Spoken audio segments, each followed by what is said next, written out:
Is L Brands worth buying? Let's take a look. Hi, I'm Matt. Like and subscribe if you want to see more of this. So, this week, stocks have really been going up. The Dow's been going up. Despite of all this news that's been going on, the Dow's been going up and up and up.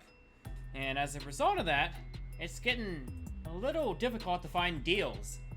It's getting really difficult to find deals. So what I'm trying to do about it, and what I'm going to do in these next couple of videos, well, I'm going to start looking at beaten down stocks and seeing if they are worth buying into. One of the first beaten down stocks that comes to mind is L Brands. So back in the day, L Brands used to be a major retail conglomerate.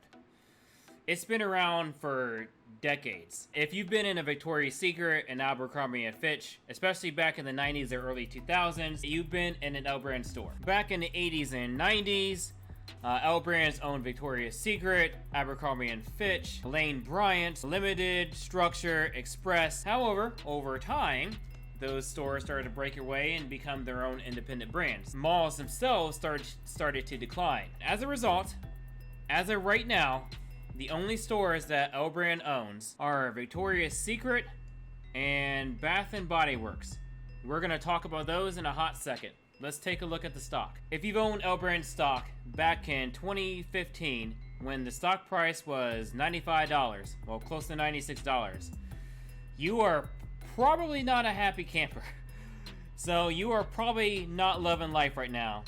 However, I didn't own L Brands in 2015, so this might be an opportunity.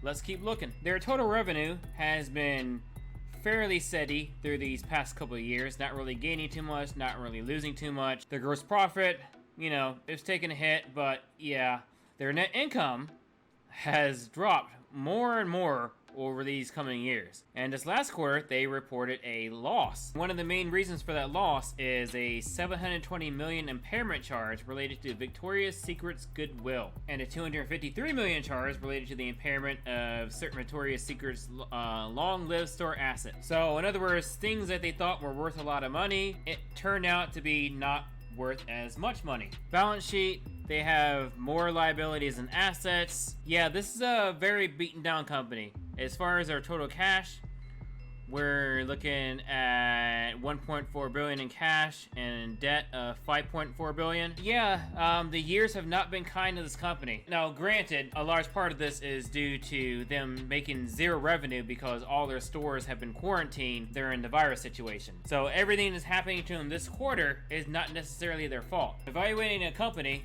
one of the main things you need to look at is their latest 10K. L Brands has two businesses that they run: Bath & Body Works and Victoria's Secret.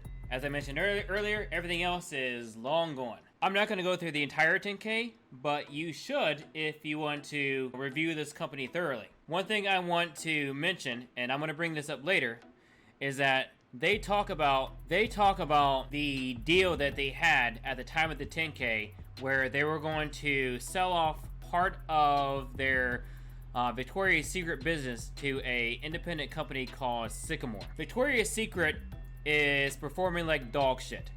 It's been performing like dog shit the past couple of years. Bath & Body Works is actually profitable. This is actually making them money. And I'm going to show you some stuff during the 10Q, which was released just this week. But Victoria's Secret, absolute dog shit. Bath & Body Works, actually making money. One of the main points of L Brands and their main strategy is they're trying to get rid of Victoria's Secret in some capacity so that they can focus on Bath & Body Works. Just to give you one example out of many as to how Victoria's Secret is doing and how Bath & Body Works is doing. These are the sales. You can see Victoria's Secret slowly but surely performing like dog shit. And you can also see Bath & Body Works slowly but surely getting better and better. So you can see the difference between the two. Victoria's Secret, they're trying to get rid of. Bath & Body Works, they're trying to focus on. Even right here, there are many points of this 10Q that keep stressing the fact that they are really trying, they are really banking on this deal with Sycamore to sell off Victoria's Secret. They're really wanting that to happen. That deal with Sycamore did not go through. They reported that on May the 5th. Basically, Sycamore saw some shit, and they gave an excuse as to, you know, L Brands closed their stores and they didn't like it, even though it wasn't really L Brands' fault. It was pretty much the pandemic. But I mean, the results are still the same. Sycamore broke out the deal. L Brands let them go. So right now, L Brands still has to do something with Victoria's Secret. So that's the risk right there. One of the things I'm looking at when I'm trying to buy the stock or not is L Brands going to be able to either turn Victoria's Secret around, which is probably unlikely given their history, or whether they can get rid of Victoria's Secret. Another piece of bad news came in their first quarter results. This is just a snippet, just to give you a snapshot as to what's going on. Bath & Body Works took a hit. I mean, obviously, stores are locked down. They've been generating no revenue since March. Bath & Body Works took a hit, but they've been keeping somewhat afloat due to Bath & Body Works' online sales. Victoria's Secret, however, I mean, that's almost half. That's under half. I mean, Victoria's Secret is just bleeding money at this point. And as a result, Victoria's Secret is planning on closing 250 stores in the US and Canada this year. And they're also going to close 50 Bath & Body Works locations. So things are looking pretty dire. This is definitely a beaten down stock. But is there hope? Now, there is a bit of good news. There is something that I might consider good news. Leslie H. Wexner, I think he's been the CEO of L Brands for this entire time. He stepped down. Maybe that's a good thing. I mean, he's been there since the beginning, but maybe whatever he was doing, you know, whatever was working decades ago is no longer working now. And a fresh face may be what the company needs. Andrew Meslow, the CEO of Bath & Body Works, the part of L Brands that is actually profitable, is now becoming the CEO of L Brands. This I consider a positive. Fresh eyes, a CEO of a successful company. It might give L Brands what they need to succeed in the future. So what do I think of all this?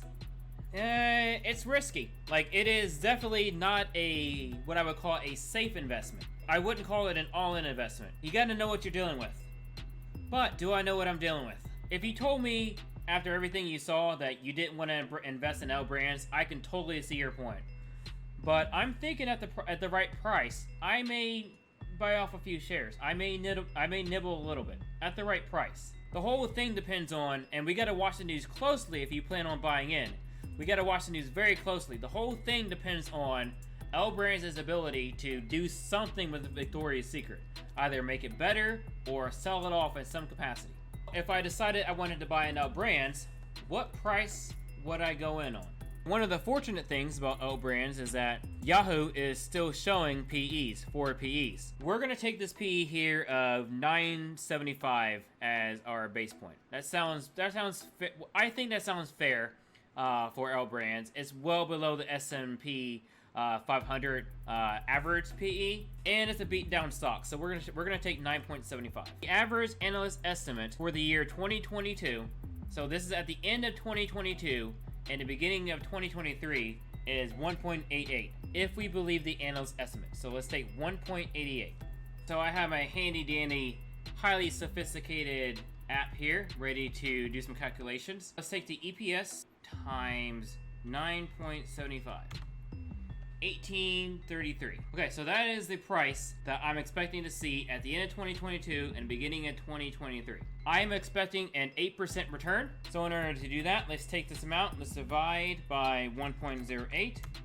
That gives us 1697. Now we're going to take this amount here, divided by 1.08, gives us 1571. That gives us 1571, and that puts us between 2020 and 2021. Let's do this one more time, just to get us to 2019/2020. 1455. So 1455. And because I know how high risk of a company this is, I'm going to take 80% of that. 1164. That's my amount. That's my go-in amount. So if I decide, and I'm going to do some more digging, if I decide to buy into L Brands, I think 1164, that's when I would consider going in on. For some final thoughts, L Brands is going to be a risky one. if I decide to buy in, the key to this is to keep watching the news. This definitely should not be your very first investment. If you are a beginner, do not even think about doing this. I'm thinking about trying it. I'm gonna watch the news a little bit longer just to see if this new CEO has a good head on its shoulders. But if the price reaches that, I might buy a few shares and see how it goes. But anyways, what do you think about All Brands? Is this something you're interested in at all? Are you gonna buy into it? Are you gonna watch it? Let me know in the comments. Other than that, like and subscribe. Have a great day. Eat your vegetables.